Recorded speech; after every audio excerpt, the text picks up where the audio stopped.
ہے کہ جب صحابہ کرام رضی اللہ عنہ نے اس کی یزید کی بیعت کر لی تھی، مثلا حضرت عبداللہ بن عمر رضی اللہ عنہ بھی ہیں اور باقی لوگوں کے بھی بعض نام لیتے ہیں، تو کہتے ہیں آپ کو اس میں کیا اعتراض ہے؟ شاہ جی ہمیں کوئی اعتراض نہیں ہے، ہم یہ کہتے ہیں بیعت ہوئی کس طریقے سے ہے۔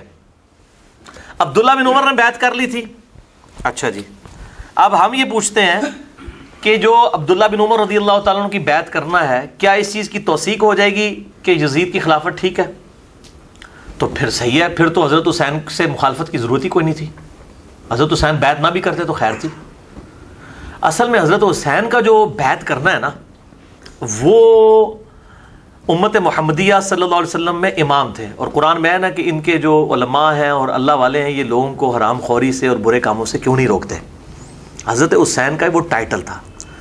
اب میرا ایک کلپ بھی چڑھا ہوا ہے بڑا سخت قسم کا، میں ابھی وہ آدھا گھنٹہ لگ جائے اگر بولوں۔ The difference between the natures of حسین ابن علی and عبداللہ ابن عمر۔ عبداللہ بن عمر کی نیچر پیسو تھی، حضرت حسین کی ایکٹیو تھی۔ عبداللہ بن عمر کے سامنے جب حضرت معاویہ نے حضرت عمر کی گستاخی کی، 4108 نمبر حدیث ہے کہ میں اس کے باپ سے بھی زیادہ خلافت کا حقدار ہوں، کی تھی نا حضرت ابن عمر کی تھی، اس کے باپ کی۔ بعد میں اس سے پوچھا کہ آپ نے جواب کیوں نہیں دیا، ان کا میں نے فتنے کے ڈر سے خاموش ہو گیا اور قتل ریزی کے ڈر سے، اور مجھے جنت کی نعمتیں یاد آ گئی۔ میرا ارادہ تھا کہ میں اس کو ادھر ہی کہتا کہ معاویہ تجھ سے زیادہ خلافت کا حقدار وہ ہے جس نے حالت کفر میں تم لوگوں سے جنگ کی ہوئی ہے، جب تم لوگ کافر تھے اور انہوں نے مار مار کے تم لوگوں کو اسلام میں داخل کیا ہے، یعنی علی یا ابن عمر خود۔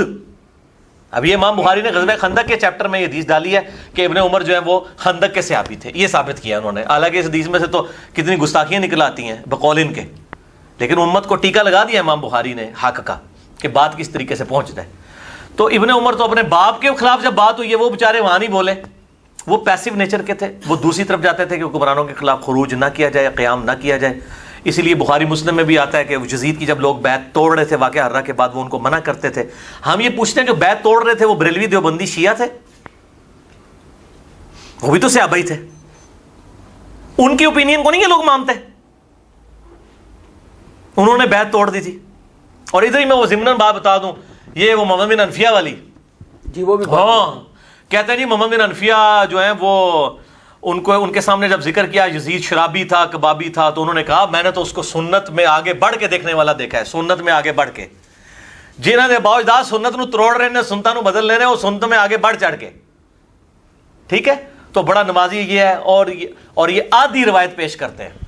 یہ پوری روایت عبداللہ ابن مطیع والی آتی ہے، وہ صحابی رسول ہیں جو روایت کرتے ہیں کہ یزید کے اندر یہ فالٹ ہیں، شرابی، کبابی، بے نمازی، اور اسی طریقے سے قریب ہے کہ آسمان سے پتھر برس پڑے، ٹھیک ہے۔ اور یہ عبداللہ ابن مطیع کی بات جب محمد بن انفیہ تک پہنچتی ہے وہ رد کرتے ہیں۔ عبداللہ ابن مطیع جو ہیں وہ ہیں صحابی، اور محمد بن حنفیہ ہیں تابعی۔ جب تابعی اور صحابی کا ٹکراؤ تو کس کی بات مانی جاتی ہے؟ صحابی کی۔ اہل سنت کا متفقہ اصول ہے۔ تو یہ پوری روایت کیوں نہیں بیان کرتے ہیں؟ محمد بن حنفیہ نے کہتا ہے، محمد بن حنفیہ نے سرٹیفکیٹ دے دیتا ہے انہوں نے۔ اسی لیے شیخ زبیر صاحب بڑے سمجھدار تھے، انہوں نے اس روایت سے ہی جان چھڑا لی۔ انہوں نے اہل حدیث رسالے میں ویسے وہ لکھ دیا، ویسے وہ رسالہ بھی غائب ہو گیا نیٹ سے، ہمارے پاس ویسے موجود ہے، مقالات میں بھی میرا خیال ہے۔ انہوں نے لکھا یہ روایت ہی جعلی ہے، وہ ہیڈنگ بنائی کیا، یزید شرابی تھا۔ تو انہوں نے کہا یہ پوری روایت اگر کوئی صحیح مانتا ہے تو پھر عبداللہ ابن مطیع کی بات صحیح ہے کہ وہ شرابی تھا، محمد بن حنفیہ کی بات ریجیکٹڈ ہے، ادروائز جان چھڑاؤ اس روایت کو ضعیف کہو، ٹھیک ہے نا۔ تو یہ اس طرح کی روایتیں جب پیش کرتے ہیں تو آدھی روایتیں کو پیش کرتے ہیں، تو پوری روایت بتائیں نا، آدھی روایتیں بیان کر کے تو اس قسم کا اپنا ڈھونگ رچانے کی کوشش کرتے ہیں کہ بالکل غلط طریقے سے توثیق کر رہے ہیں، اس طریقے سے نہیں ہے معاملہ۔ ہاں جی۔ اور ایک